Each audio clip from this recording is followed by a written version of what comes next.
Good afternoon, everybody. Welcome back to Into the Veil. This is your host, Rachel. Today we're going to take you on a journey with us. Something very dear to our hearts, and we thought we would share it with you. You know, throughout the ages, alchemists and seekers of knowledge have searched the world over for hidden clues to forgotten wisdoms, the secrets of immortality, the fountain of youth, the Holy Grail, Philosopher's Stone, the Ark of the Covenant, great prizes to those who searched. Some were interested in turning base metals, such as lead, into gold. Others were searching for more ethereal transformations, using our own inner alchemy to transcend our 3D prison in order to reconnect with the divine, creative oneness that exists in the higher realms of awareness and that place to which everything originates from.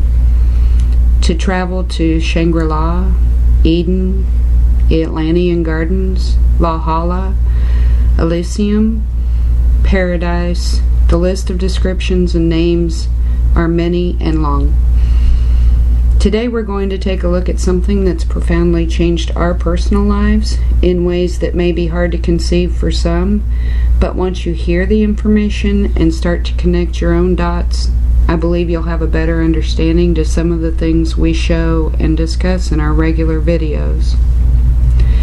Today we'd like to share some information about an element or a substance known as Ormus, or Orme, which stands for orbitally rearranged monoatomic elements, also called monoatomic gold, ethereum gold, manna, gold powder, and so on. Well, in our modern iteration, the credit to the rediscovery of Ormus is given to a man named David Hudson.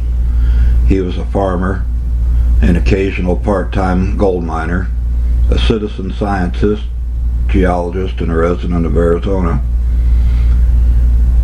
When he was using a mixture of acids that he was spraying on his cotton field, the hope was in breaking up the hard-packed soil for better water retention.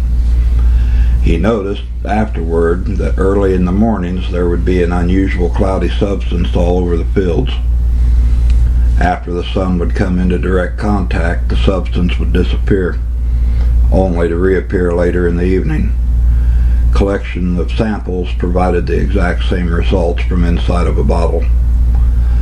There are several accounts of his scientific investigations all over YouTube and online.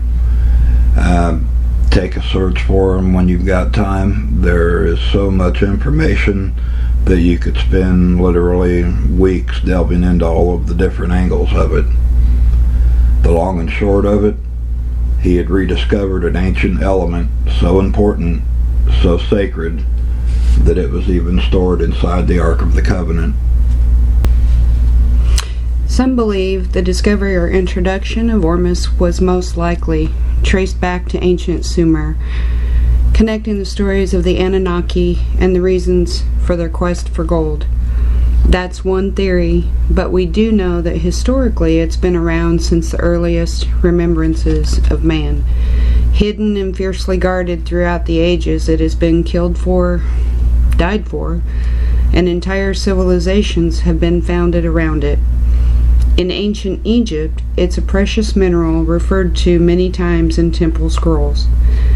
It was used by the priests and pharaohs during many of their rituals. The powder was made by the priests and used to make ceremonial bread cakes for the pharaohs so that they might live longer and be closer to their gods. Centuries later, in 1904, a British archaeologist by the name of Flinders Petrie came across a hidden temple in the Mount Sarabat area of the Sinai Desert. Inside the temple chambers he found huge quantities of the unknown white powder that in recent years was determined to be Ormus. Historians have suggested that this is the very mountain in which the Hebrews in 1400 BC, being led by Moses out of Egypt, camped at during the time of the Exodus. Moses, according to the Bible story, had been found in a basket in the reeds and rushes of the river, adopted by the Egyptian royal family. but in reality is much more likely to have been the half-Israelite pharaoh Akhenaten. Tutmosis, who was later banished to the Sinai area around 1400 BC for attempting to ban the worship of idols, and who developed the concept of a single, faceless God, and also attended to the duty of Pharaoh during his time in Egypt, he would have known all of the mysteries and secrets of the priests and pharaohs. Moses would have known about the bread of life made from the white powder gold. The Egyptians called the powder muflak, which translates into, "What is it?" But they knew it was no ordinary mineral. It literally translated through hieroglyphs to read spirit, fire, stone, part magic, part precious mineral. The word manna in Hebrew is also translated into the same meaning. Manna, miraculous edible substance from God, was provided to the Israelites during their exodus from Egypt and was stored by Moses in the Ark of the Covenant. This also sheds light on the strange story in Exodus when Moses, being furious that his people were worshiping an idol made from gold in the image of a calf, took the golden statue, burned it in the fire, ground it into powder, mixed it with water, and made the children of Israel drink it in order to be closer to God. Knowledge of the secret art of this alchemy was given to the Hebrews to carry out in Egypt. Did Jesus know about the secret process in his later time? Was he an alchemist as part of his gnosis training and teachings from the Essenes?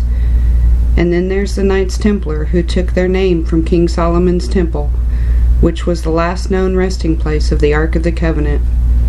They were famed for their secrecy and political power, and rumored to have unearthed vast mystical items during their secret excavations under the temple in Jerusalem.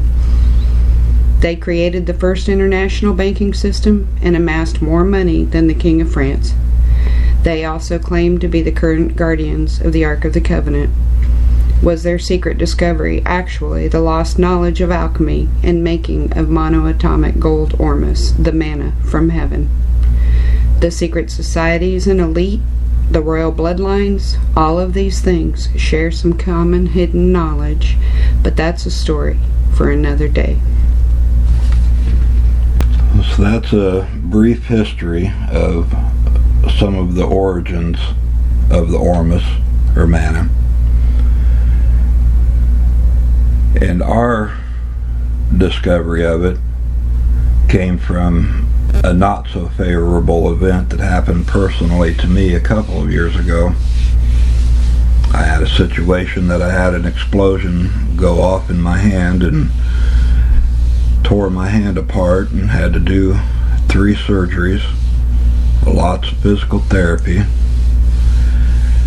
The situation we were in at the time, we didn't have medical insurance, and the doctor was, I think, 130 years old.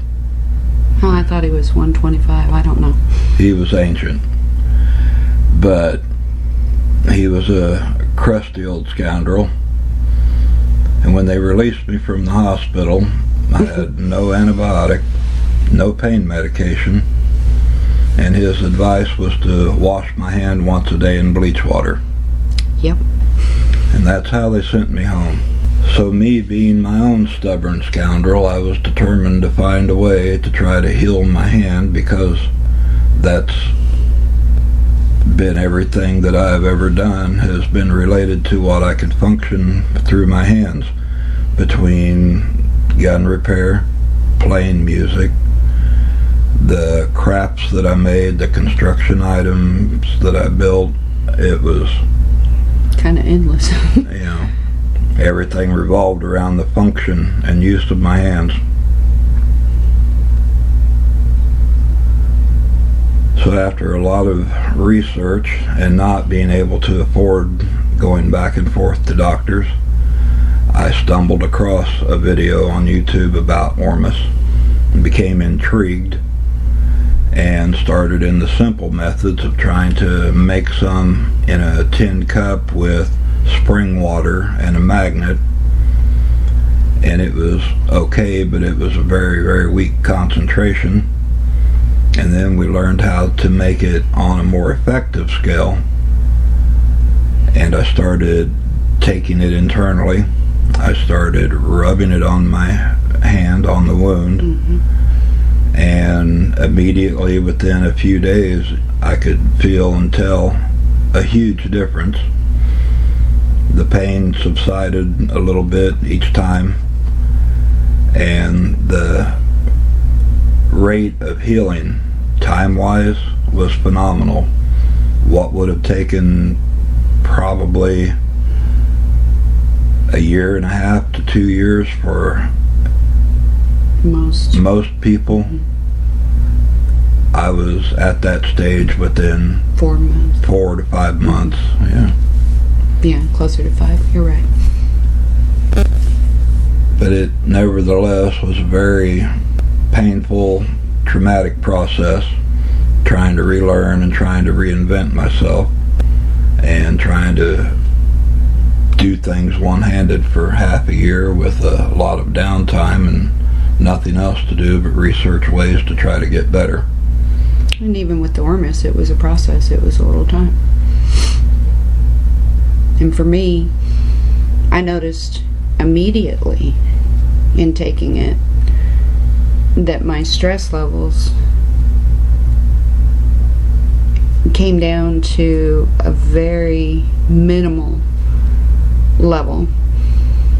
At the time, I was running constantly for work, and it brought me into a very grounded, placid mindset. There was a lot more clarity, calm, a lot more calmness, and the things that normally would have concerned me or ruffled my feathers didn't seem to have the ability to do that very easily. And I really wasn't sure what it was doing for me, but that was the very, very first thing I noticed.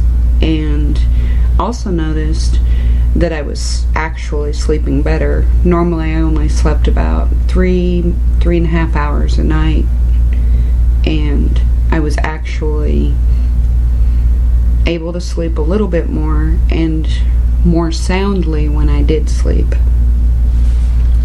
Well, we'll talk about all of the benefits of the Ormus in just a second, but basically what Ormus is, all of the noble minerals, gold, palladium, platinum, copper, silver, iridium, and more. They are broken down through a process into a single monatomic form. They've been freed out of their atomic cage into a nanoparticle that your body readily absorbs and uptakes instantaneously.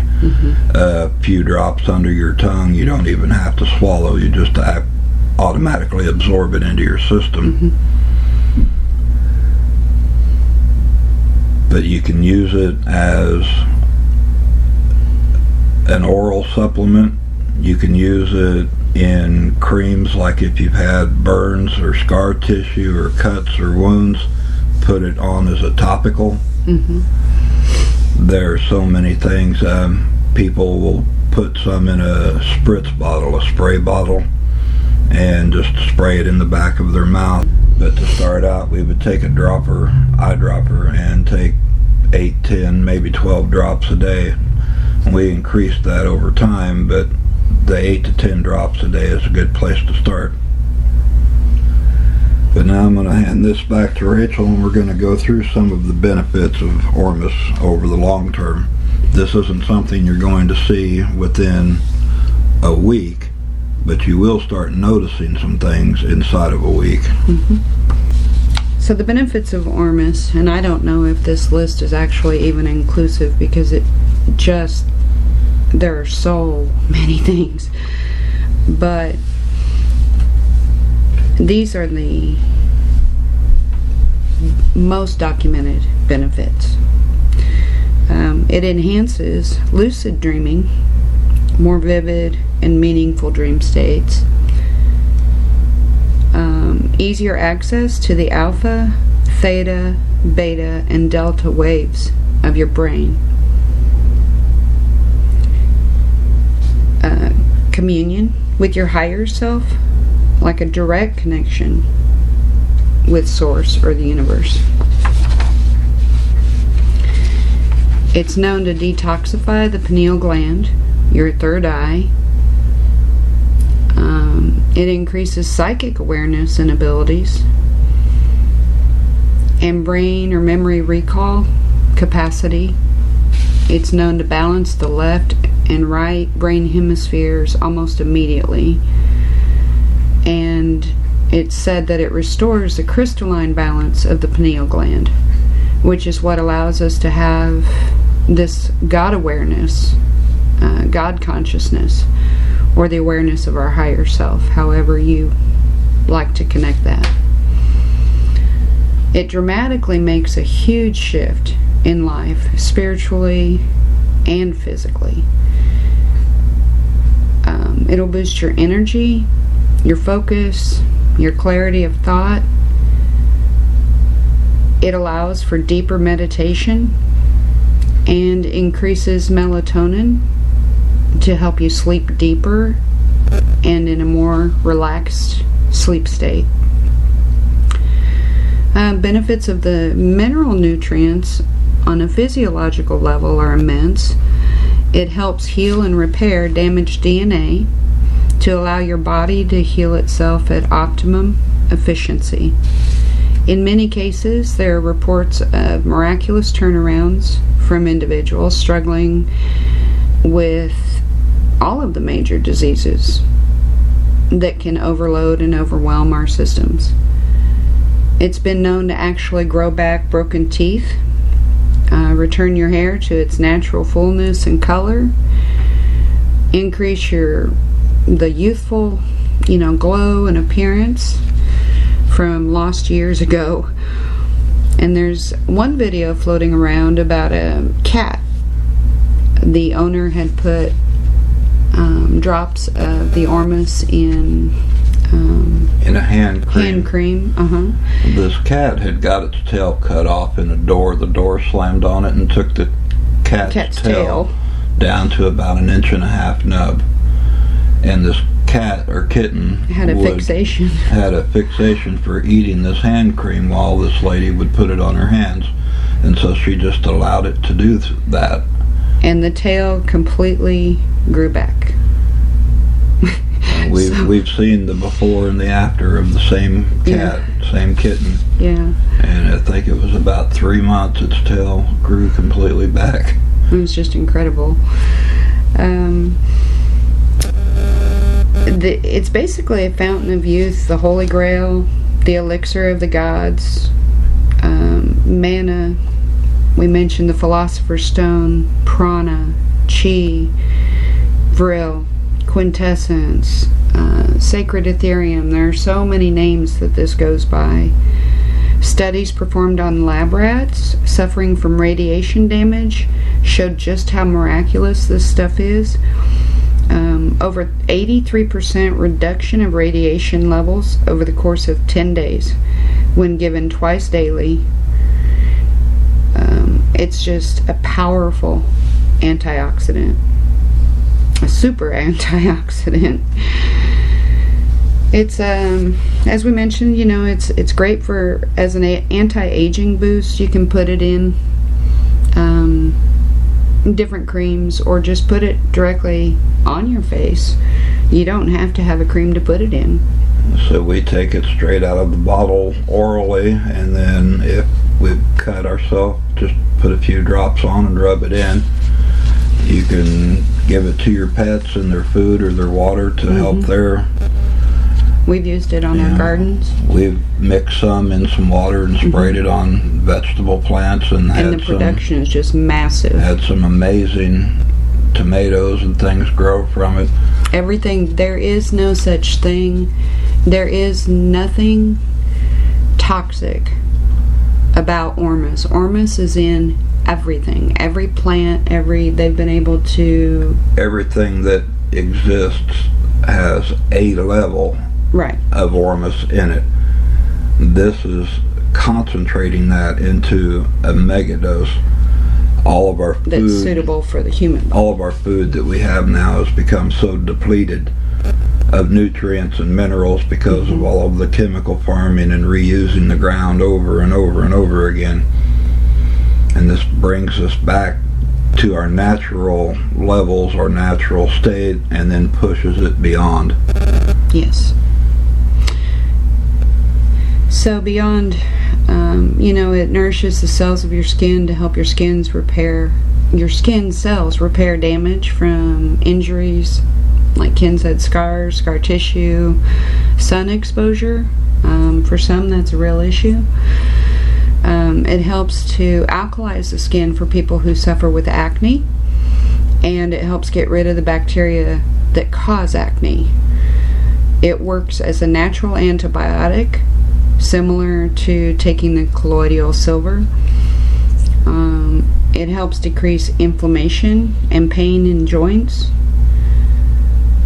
for people that might suffer with arthritis.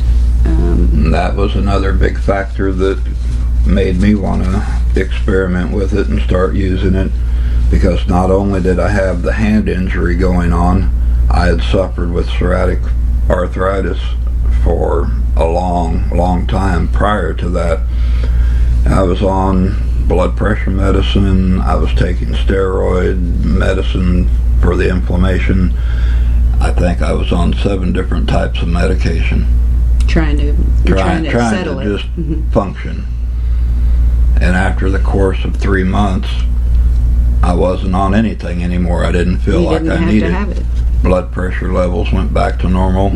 I've been over 2 years without taking any type of pharmaceutical medication at all, other than aspirin occasionally. It's been just an incredible gift to us. Anybody that has worked with, doctors, medicines, things like that, just how expensive they can be. Our bodies ultimately were never meant to take synthetic drugs, especially. Liver just isn't naturally made to process those things. And Ormus, something I can say is that a lot of people will take it with the intention of fixing this or fixing that. When Ken started taking it, it was with the intention of helping his hand, and ended up that it did, thankfully. All of these other things. But what it normally will do, or what people normally will experience, within the first 2 or 3 days, they'll have a downswing where it has broken up the crud in your system, trying to get it out, to flush it out. Detoxify. It's cleaning you. And then it will start to affect the areas of your body that need the most attention. You might think you started using it to heal a cut, but it will start working on joint pain instead. Right, and they say that Ormus treats what Ormus wants to treat, which sounds funny, but it knows what you need. Look at it like a firefighter rushing to the scene of a fire. It goes to the hottest flame first and then works its way out. And due to the increased clarity and the mental balancing of the left and right side of the brain, people who suffer with certain mental difficulties, it could be anxiety, depression, it could be mental illness. I mean, there are so many things. I know that traditionally, if someone had certain mental challenges, lithium and things like that would be prescribed to help create a balance. This creates that balance without the toxic heavy metals. Right. The frequency of the crystals in our brain become more harmonically balanced to help provide the feeling of it's an inner tranquility while we're constantly being bombarded by the outside world. It just really centers your sense of being. You can be the eye of the hurricane while the storm is swirling around. Definitely. And it harmonizes the relationship between consciousness and matter. And for some people this is a real challenge because, sometimes, how is it we used to say it? You can become so spiritually minded that you become earthly useless, and vice versa. Some people are way too involved in the external world and don't have the balance on their internal world. So it really depends on the person. But you also become aware of the consciousness that shifts matter. It enables you to pinpoint your thought processes, your feeling centers. It works not just with the physical body, but it works with your personal chakras. There's nothing that this stuff does not touch in our experience. It's just unbelievable. I'd like for you to repeat that line one more time so they fully hear it and understand it. Okay, so we're going to back up. It harmonizes, it balances the relationship between consciousness and matter, and the awareness that consciousness shifts matter, as within, so without. It enables us to see our thought patterns, what feelings we're putting out, how we are investing our energy. How your conscious matter and conscious thought is affecting your external world. It gives you a perspective to put those things in line with each other. Now, this is not in 2 days or sometimes even a week, but it will go there. It will enable you that ability, given time and a little patience and paying attention to what you're receiving. It works with the physical body, but it works with the subtle spiritual body, the emotional body, and the mental body. It works with all 4 aspects of who you are, and it works with them in a harmonic and balanced way, so that you don't have too much attention going to just one or just the other.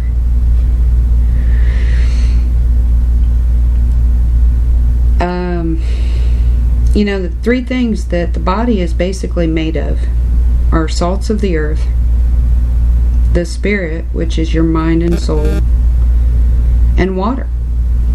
You are a walking crystal conductor. Ormus directly affects and tunes all of your inner being so that it's to its optimum crystal efficiency. To fully be the light bearers we are all intended to be.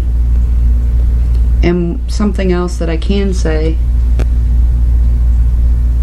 I have always been a natural channel. I have always been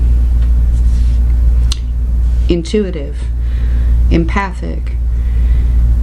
Something over time that I noticed, and it kind of snuck up on me. I didn't actually see it coming or actually relate it right away, is that in our experience with the forest people and the nature spirits and these other things, I feel that Ormus accentuated who I already was in its pursuit to, fix my DNA. It has enabled me interdimensional, and what would be the other word I want? Communication with various consciousness. The God consciousness, but also the consciousness of anything that's there to promote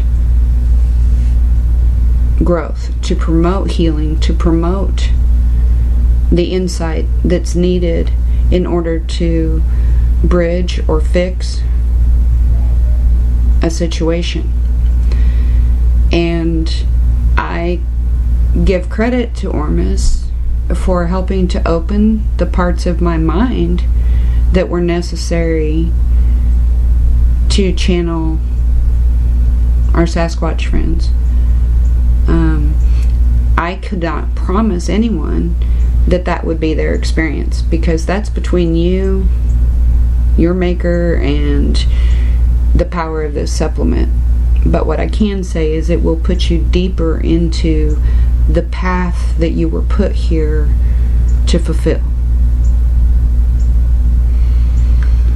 One other thing to remember is this is not a drug. No. It's not really a vitamin.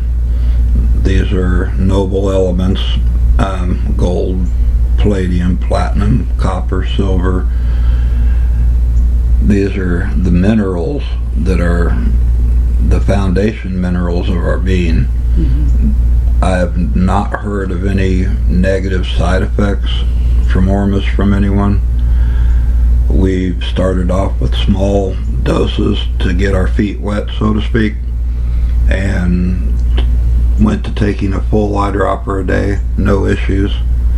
And I've taken a break, in fact, the last few months from it, not for any reason except that I didn't feel drawn to it. But again, now I feel the need to start taking it again. It's almost like your body will tell you, your mind, your spirit will tell you when you're ready for that next. We've had several people ask, how often do you take Ormus? And the answer is how often you feel like it's necessary to take Ormus.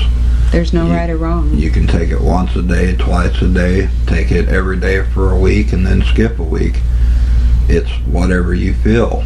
And we're not doctors. We're not promoting it as what we would call a health supplement, but I can definitely call it a spiritual supplement with really positive side effects for the physical body, for the mental body. There's all types of places online that you can look at to find different people's versions of it. We obviously make it for ourselves. We've been using it now for a couple of years. We have some available. I'll put the email on the screen. If you'd like to order some, just send us an email and we'll give you the price and the shipping. It's extremely affordable for what you get back in return. Absolutely affordable compared to, so many of the things that we're spending on. But all right, well, we're gonna wrap this up, and if you have any questions, as always, please let us know. But take the time, if you're interested, research this a little more. Always confirm any information you're given. But we look forward to seeing you the next time, and have a good one. Like, share, and subscribe, and we'll see you soon.